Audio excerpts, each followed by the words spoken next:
बिस्मिल्लाहिर्रहमानिर्रहीम अस्सलाम वालेकुम एवरीवन। लास्ट जो लेक्चर्स हमने डिस्कस किए थे उसमें हमने जिम्नोस्पर्मी को स्टार्ट किया था। जिम्नोस्पर्मी और उसमें हमने देखा था लाइफ साइकिल पाइनस का। ठीक है, होप सो आप लोगों को समझ आ गई होगी। अगर कोई क्वेश्चन हो तो आप कमेंट सेक्शन में पूछ सकते हैं। ठीक है, तो आज हम डिस्कस करने जा रहे हैं अबाउट एंजियोस्पर्म्स। एंजियोस्पर्म्स की बात करें तो angio means close and spermi means seeded. So these are close seeded plants. ठीक है, तो जिम्नोस्पर्म्स में जैसे हमने देखा था कि जिम्नोस्पर्म्स क्या होते हैं, इनमें सीड तो मौजूद होता है लेकिन सीड क्या होता है, बिल्कुल नेकेड होता है, फ्रूट भी नहीं पाया जाता और नेकेड सीड्स होते हैं। लेकिन एंजियोस्पर्म्स में क्या होता है कि हमारे पास जो सीड्स होते हैं वो इनक्लोज्ड होते हैं। ठीक है, और ये फ्लावरिंग प्लांट्स कहलाते हैं। ये क्या कहलाते हैं? These are called flowering plants. Gymnosperms में फ्लावर्स नहीं बनते। ठीक है, और एंजियोस्पर्म्स जो हैं उनमें क्या बनते हैं? फ्लावर्स बनते हैं और सीड भी क्या होते हैं? इनक्लोज्ड होते हैं। ठीक है, दे हैव इनक्लोज्ड सीड्स, यानी कि इनके सीड्स क्या होते हैं? इनक्लोज्ड होते हैं। ओवरी भी क्या होती है? प्रेजेंट होती है। इसके बरक्स अगर हम जिम्नोस्पर्म्स में बात करें तो उनमें सीड होते हैं लेकिन नेकेड होते हैं, सरफेस के ऊपर ऐसे ही एक्सपोज होते हैं और उनको फ्लावरिंग प्लांट्स नहीं कहा जाता क्योंकि वो फ्लावर प्रोड्यूस नहीं करते और ना ही वो क्या करते हैं, ओवरी उनमें प्रेजेंट होती है। लेकिन एंजियोस्पर्म्स में क्या है, हमारे पास ये फ्लावरिंग प्लांट्स हैं। इनमें जो सीड होता है वो इनक्लोज्ड होता है और ओवरी भी क्या होती है? प्रेजेंट होती है। इनकी टोटल स्पीशीज़ की बात करें तो ये हमारे पास टोटल स्पीशीज़ आ जाती हैं 2,50,000 स्पीशीज़ आ जाती हैं एंजियोस्पर्म्स की। ठीक है, तो हमारे पास अल्टरनेशन ऑफ जनरेशन का फिनोमेना हम हर जो है वो डिवीजन में या हर फाइलम में डिस्कस करते हैं। तो अल्टरनेशन ऑफ जनरेशन यानी स्पोरोफाइट से गैमीटोफाइट और गैमीटोफाइट से किसका बनना? स्पोरोफाइट का बनना।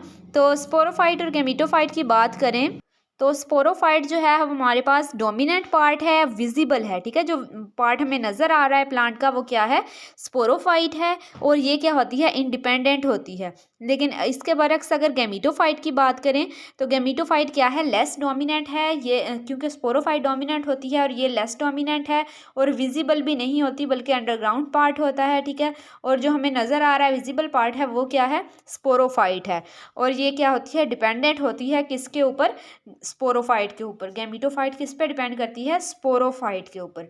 अब इसके पार्ट्स की बात करें तो हमारे पास एंजियोस्पर्म्स जो हैं वो इसकी प्लांट बॉडीज़ के 3 पार्ट्स हैं। ठीक है, 3 बॉडी पार्ट्स हैं।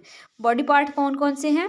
रूट्स हैं, स्टेम है एंड फ्लोरल लीफ है। रूट पाए जाते हैं, स्टेम पाया जाता है और फ्लोरल लीफ में पाए जाते हैं हमारे पास petals, sepals, carpel, stamen, pedicel and thalamus. ठीक है, तो ये जो है वो इनको हम वन बाय वन देखते हैं।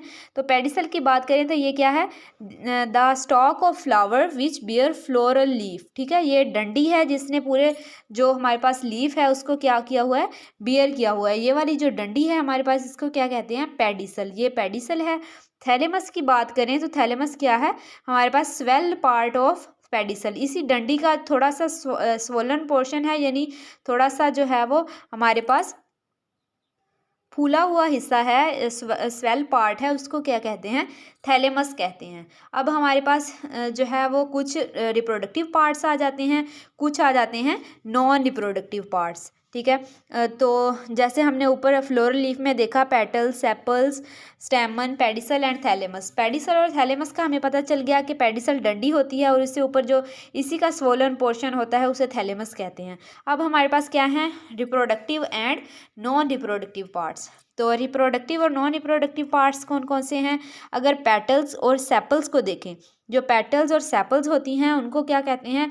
नॉन रिप्रोडक्टिव पार्ट्स कहते हैं। और जो रिप्रोडक्टिव पार्ट्स होते हैं वो कौन से होते हैं? स्टेमन एंड कार्पल। स्टेमन और कार्पल को क्या कहते हैं? रिप्रोडक्टिव पार्ट्स कहते हैं। और पेटल्स किस चीज़ में इन्वॉल्व होते हैं?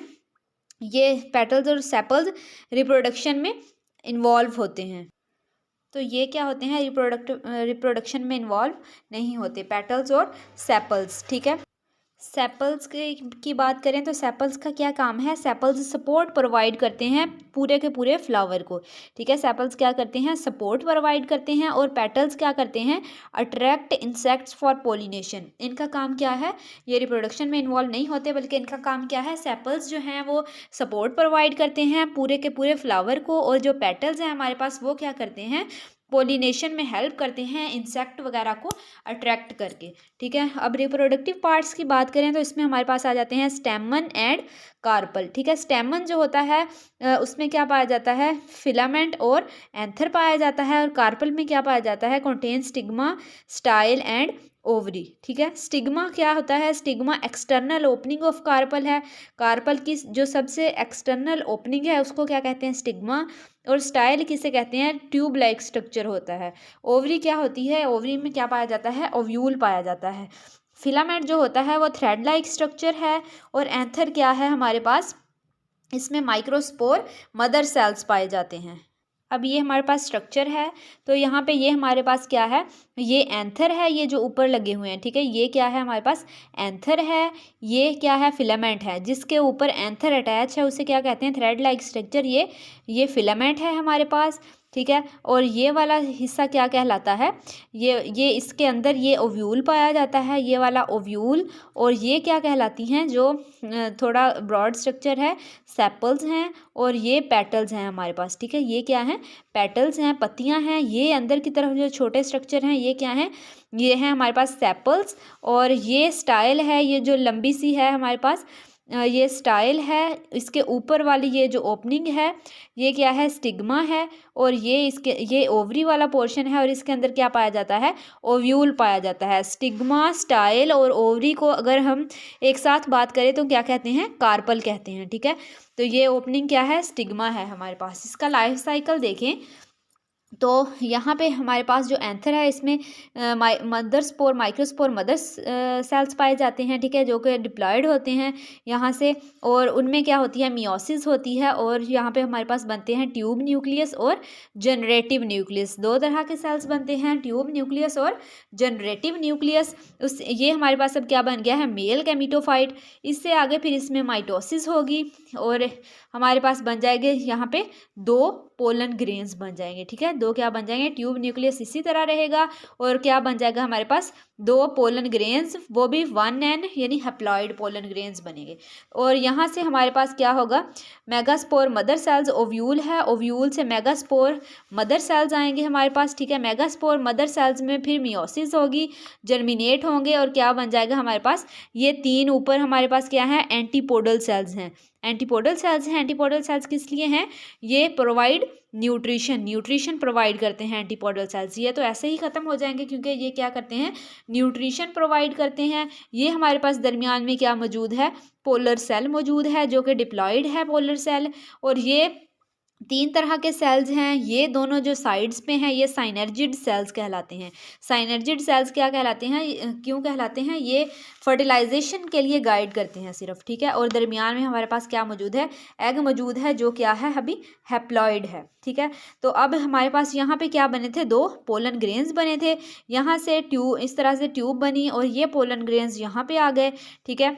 ये पोलन ग्रेन्स अब यहाँ पे पोलन ग्रेन है हमारे पास, वो किसके साथ मिल जाएगा, एग के साथ मिलेगा, और क्या बनाएगा, डिप्लॉयड जाइगोट बना देगा, ठीक है। एग के साथ मिला एक पोलन ग्रेन, दो पोलन ग्रेन बने थे, दोनों हैप्लॉइड थे, एक हैप्लॉइड एग के साथ मिला और बना दिया हमारे पास क्या, जाइगोट, ठीक है। और दूसरा यहाँ पे हमारे पास दूसरा जो पोलन ग्रेन है वो इस पोलर सेल के साथ मिला, ठीक है। जो पहले से क्या था, डिप्लॉयड था हमारे पास, डिप्लॉयड के साथ मिला तो 3n बन गया। 3n तो इसको क्या कहते हैं, एंडोस्पर्म टिश्यू कहते हैं, एंडोस्पर्म टिश्यू कहते हैं। एक पोलन ग्रेन, दो पोलन ग्रेन बने थे, एक हमारे पास एग के साथ फर्टिलाइज हुआ है, और दूसरा किसके साथ, पोलर न्यूक्लियस के साथ, तो उसने क्या बना दिया, एंडोस्पर्म टिश्यू।